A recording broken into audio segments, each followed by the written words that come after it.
battle, friend. It's also my favorite bumper because I got to sneak some ska in there. There was one more thing. You saw me dancing. I did see you dancing, but no one else did because there's a title card up in the way.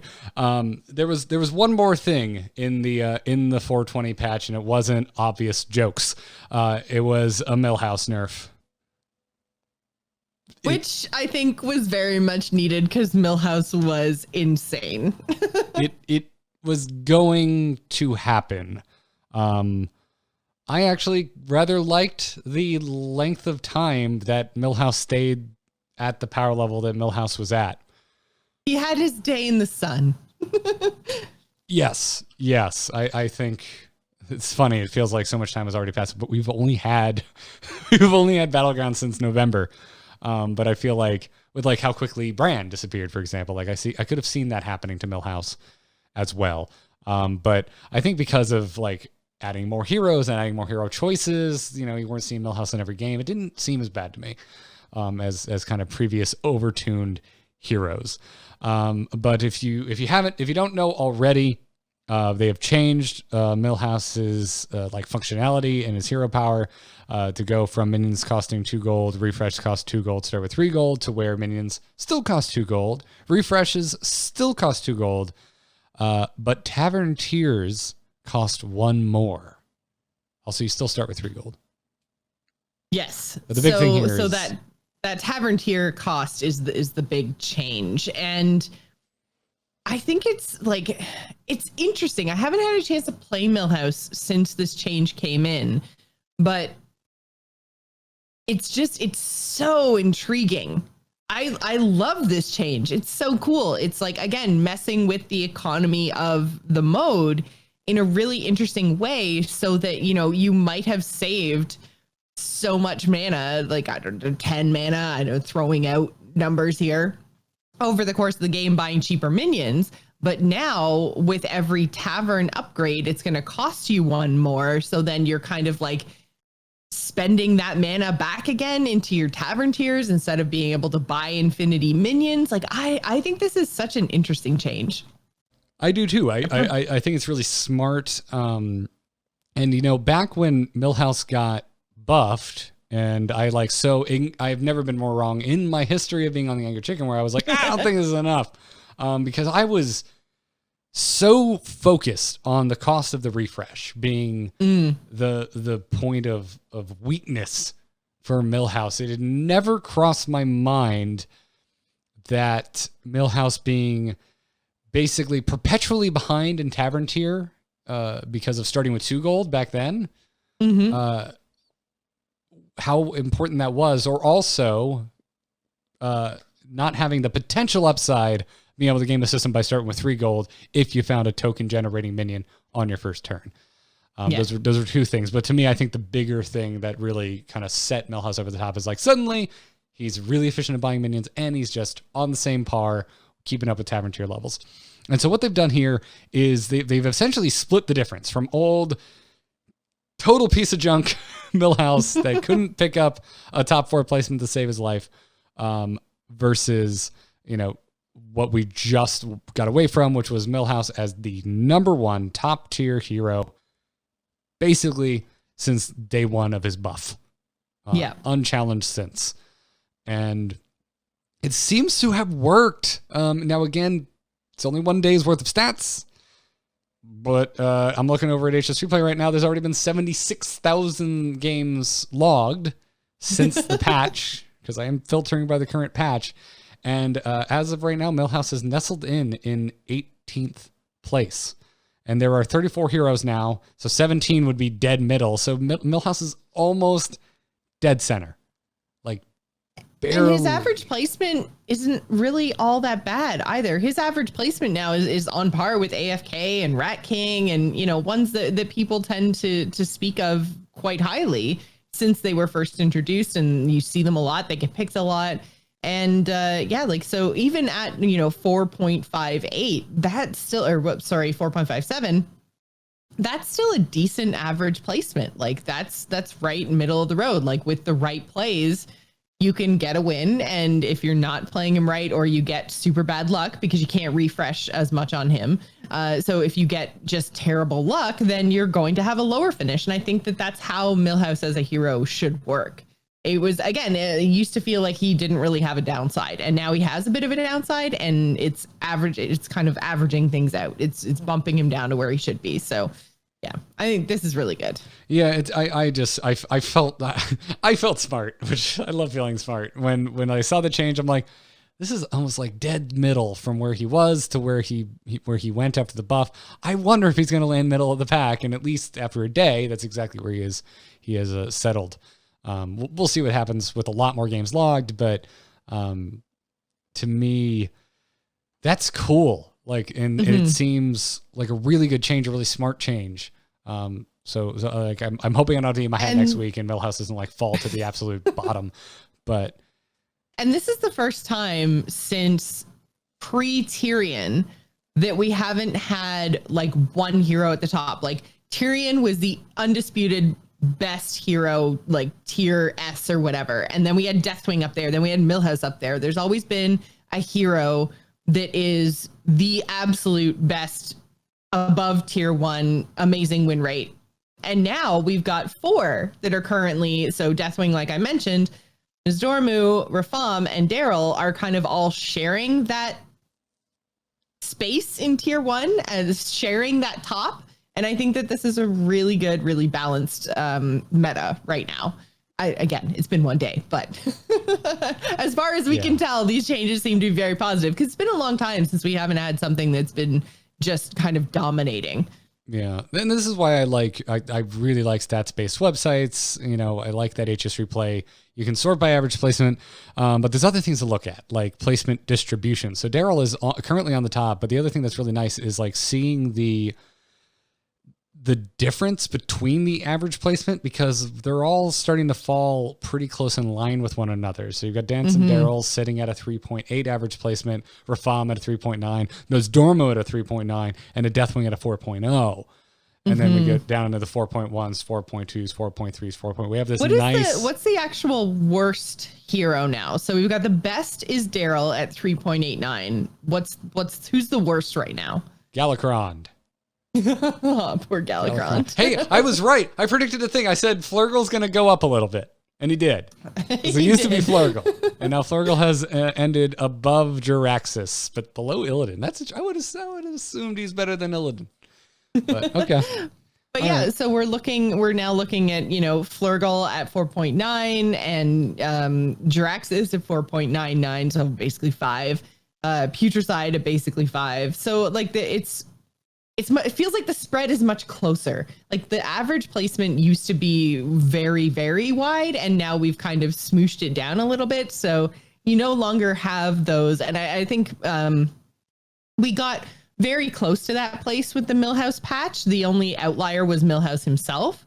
And then they've brought that outlier down into line with everybody else. So you generally, or at least it's been in my experience, that I don't feel like my offerings, and as we're also getting more offerings now if you bought the Tavern Pass, right? So you're getting 4 instead of 3 options of who to play. I don't feel like I've had a bad hero offering in a long time, like since Millhouse was first brought back. And I think that's a really good thing. And I think it contributes a lot to my enjoyment of Battlegrounds, is that I'm never feeling like I'm forced to play somebody who's really bad. And I can always figure out how to make a hero work. With the exception of probably Flurgle. He was so high rolly. Yeah, I'm still having a very good time with it, even though, I took quite a bit of a break with Outland's launch. But as I said at the top of the show, I was a little worried coming back to it with not much changing, that I was going to be bored, but I'm not, and I'm still playing on my my European account on my phone too. And I know I said I was going to buy the Tavern Pass. I actually haven't yet because I've started getting into sim racing on weekends, because I just need something different to do on weekends since I can't leave my house. So did you not get the bundle that included the Tavern Pass? Not on my European account. Oh, European account. Okay, sorry. Yeah, no, I missed that piece. Oh, please, Jocelyn, please. I was like, my main account gets everything. Your main account doesn't have the Tavern Pass? My main account gets more things than my Chihuahuas, which I love and dote upon constantly. No, it's of course I got the Tavern Pass on my main account. Are you crazy? Crazy. Okay, sorry. I just don't trust my connection on my phone, so I play on an off account, so I don't get tilted when I get disconnected and lose MMR. So yeah, I haven't personally had a chance to play Millhouse either. Hasn't been offered to me. But I've played against some Millhouses, and they didn't, anecdotally, they didn't feel that much like lower power to fight against. Obviously, stats say otherwise. Millhouses have definitely been brought in line. But yeah, I'm really happy with the spread of average placement on heroes right now. And it just gets even more interesting when you look at placement distribution, because Daryl's on top, but apparently has a really hard time getting first place, which is sure as hell my experience. I've already had Daryl twice since the patch. Both were second place finishes. I could not. I think I tend to finish second with Daryl too, and I don't necessarily know why that is, but I'm glad that it's not only my experience. I just figured I was failing to find the first place magic, and that everybody else just got super crazy dragon high rolls. But yeah, Daryl is so fun. He has been one of my favorites since he first came out, and I mean, at first, it was because he was a super fancy dancing Murloc with a top hat. And I was like, of course, I love him. But over time, as I got to play him, as I learned how to play him, then it started to become more than just a superficial love affair. And Daryl, I am so happy that you are on top of Battlegrounds. Yeah, he's great. It feels good. And then right below him, Rafam, who's like really close, like neck and neck vying for that top spot. Much less consistency in like second through fourth place, but like extremely high first place finishes for Rafam, which I haven't looked at my stats in a while. I bet Rafam is my most first places. I think Alexstrasza is my most first places. Really? Yeah. Alexstrasza always gives me really like her. Absolute shit every time I get Alexstrasza. And I think with Alexstrasza, the key is kind of not to lean too far into that turn 5 or tier 5 turn. Like her hero power shouldn't necessarily be your be all end all. You still need to kind of play the game. But yeah, I don't know. I really enjoy playing her, and I tend to have good luck with her, I guess. I don't know. I get good finishes. I really like playing her. She's probably, outside of Daryl, she's probably my favorite in Battlegrounds right now. Wow, yeah. Alex is one of my absolute least favorites to play. I think the hero power is just not fun, and I'm never lucky with Alexstrasza. Well, and this is kind of like to cap off our entire day of conversation. Like this Alexstrasza conversation kind of just nails it, right? Because it's like, for me, she's my favorite. She's the most fun. And for you, you hate her. She's not interesting. You don't like her. And probably my least favorite designed hero. Yeah, but it's my favorite. And so I don't envy the Hearthstone team trying to create this game and balance things, given that two people who, know each other really well, like playing a lot of the same kind of games, can have totally wildly differing opinions on what is fun. It is so subjective. I don't envy them trying to figure out how much of the game should be aggro, how much of the game should be combo, how much of the game should be control, because fun is different for everybody. So as much as like I am hating Demon Hunter, there's a lot of people really enjoying playing that class. So, I mean, yeah, like I do not envy them trying to figure that out. I think they've done a really good job in Battlegrounds specifically, because I'm having fun playing the hero that I like. You're having fun playing the heroes that you like. And neither one of us feels like we are being negatively impacted by the other, right? Like, if there's an Alexstrasza in your lobby, does that really hurt your experience? 100%, because they always get Kael'Thas. Well, yeah, sorry, but sorry about your Garrett luck, Garrett. That's okay. It's my fault that I always pick her, because I have quite a few Alexstrasza games under my belt, because I almost always just pick based on average placement. And Alexstrasza has a pretty decent one. So yeah. Yeah. Too bad there isn't a column for like personal average placement. Like, how well do you know this hero? Because then Alex would just be at the bottom and you could be like, no, I shall not get tricked by you, you temptress. Again, not sponsors, but HS Replay are they're kind to us and send us stats and stuff. That might be coming soon, Jocelyn, to HS Replay anyway. That might be coming soon. You might be able to see just how bad you are with certain heroes that you might be picking a lot. Oh man, yeah. I feel like Rafam for me, I'm not great with him. But anyways. Oh, we need to. If there was a way we could guarantee that you would get some Rafam games, I would be happy to Jedi Master you in some Rafam games because I love. I haven't had Rafam offered in a really long time, and I love playing Rafam. I love feeling like I'm cheating, and it feels like I'm cheating when I'm playing Rafam. So, but anyways, there you have it. There's the Millhouse nerf in a nutshell and kind of how the rest of the meta is shaking out. Really, nothing has changed for the most part. Like everything that was next in line under Millhouse, they're still more or less in the order they were before. So now Daryl is on top. But I think there's a really good spread on average placement from one hero to the next, and a really cool like mix up of where they tend to finish games at. So, and like you said, I've been really happy with Battlegrounds and what they're offering, and I'm never bored, which is a good feeling.